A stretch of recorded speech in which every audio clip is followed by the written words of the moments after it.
he was your favorite baddie, you know, he was doable as a bad guy. It either scares you or it thrills you. I find your lack of faith disturbing. And there was something chilling about that breathing noise. Episode 3 ultimately is the story about how does Anakin Skywalker become Darth Vader, and I think that's the story that everybody has been waiting for. This is the beginning of the end for Anakin. You don't know the power of the dark side.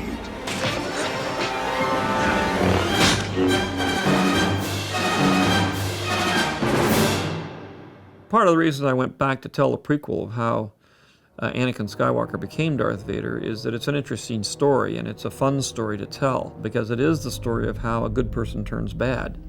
You know, he progresses from being a bright, smart, loving, caring young boy to being an attentive, hardworking, but ambitious Padawan learner who feels that because he's better at his being a Jedi and his Jedi skills than most of the other Jedi, that he should progress further and faster. In some ways, a lot of ways, I'm really ahead of him. And as he progressed, it was his inability to control his temper and his greed to control things that were his undoing.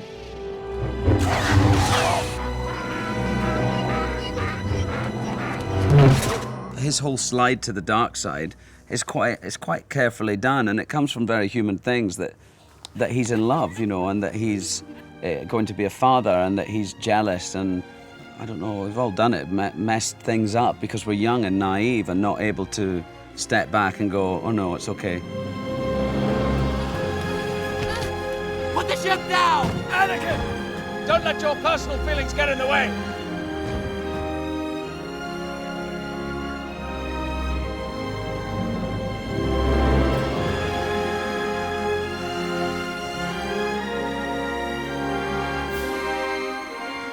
The problem that Anakin has in this whole thing is he has a hard time letting go of things. I don't want things to change. But you can't stop the change. As he sought more and more power to try to change people's fate so that they're the way he wants them, that greed goes from trying to save the one you love to realizing you can control the universe.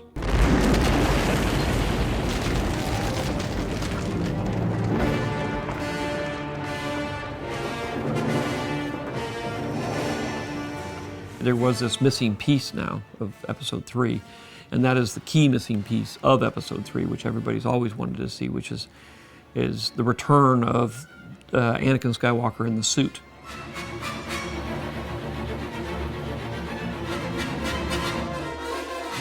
The face, the design, the early Ralph McQuarrie inspiration is still there, and we've tried to remain faithful to that. As we looked at the original helmet, we've noticed that it's not a symmetrical shape. It was an opportunity for us to make it more symmetrical, and that's what we're trying to do.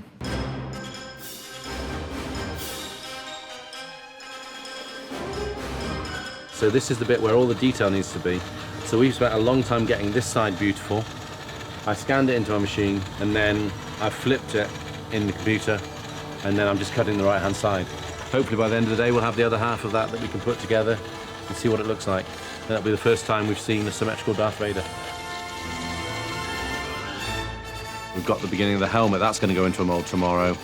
We've got the shoulders, we're starting on the head. All of these pieces in the next couple of weeks are going to start coming together and become Darth Vader, which is great, but we still have to do the boxes, we have to start doing fittings. It originally starts out as just this beige suit, which isn't very intimidating at all. But, you know, I still got this sensation of nostalgia that I wasn't aware what I was going to feel. I've been waiting for you, Obi-Wan. We meet again at last. They could have just put some really tall guy in it and got away with it, but I begged and pleaded, and they were nice enough to build a Darth Vader suit that actually fit me. When we put this helmet on before, it just looked too thin in here. I don't know if you can really see it, but by actually adding a little bit of the pipe there and by adding a bit in there, it just builds it all out and it fills in the face, and it's much more what we're used to seeing. So it's really weird things like that we're just discovering all the time, things that we thought we'd be beyond by now. Simultaneously, we had to create a sequence where both Anakin and Obi-Wan were going to fight with each other. This is a really difficult thing. This is best friends. You know, this is a mentor and his teacher, and their relationship falls apart, and Anakin allows this to happen. Obi-Wan seems always to have been a little wary of this child, and having made a promise to his dying master, Qui-Gon, he promises to turn this wee kid into a Jedi and look after him, which he does, I think, to the best of his ability. In the sword fighting, you have to learn 1,000 moves. It's very hard, and you have to memorize them. And you really have to memorize them well or you get hit in the head. Whoa, fingers! The repetition of having to do each sequence over and over again and trying to get it so that it is as perfect as we could get it to be was exhausting. We have to do that one again. Can't leave it at that. Hard work, but really satisfying, I suppose, at the end of the day.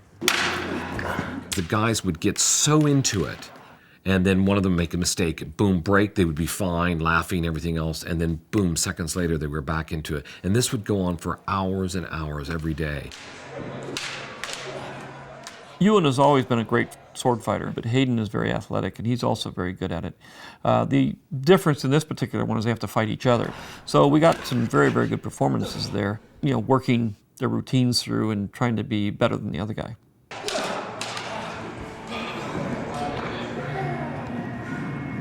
And that leads into this.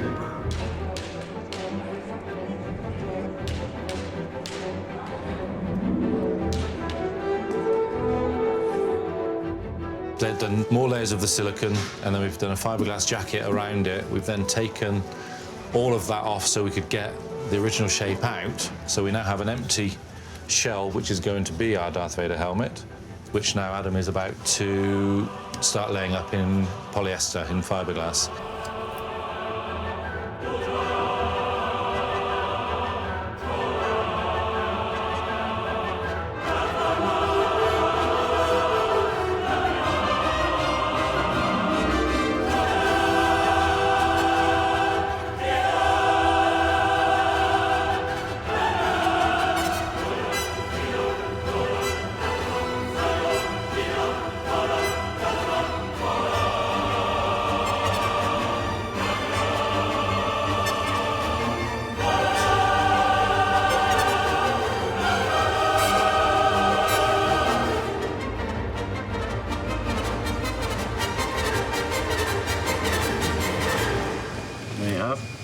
A Darth Vader helmet.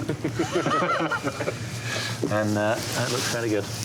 I think that must be incredibly exciting for Hayden, being Darth Vader. Getting into Darth Vader, that's the cool part. One more fitting with Hayden and then filming on him. And it'll be just a memory.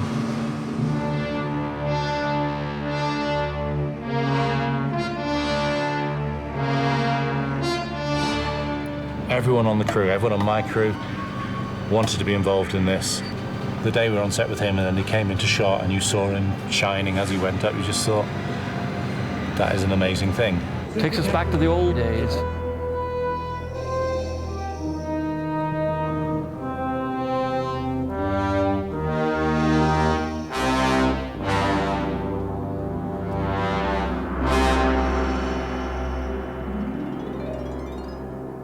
You know, directors, because they are very much like their movies.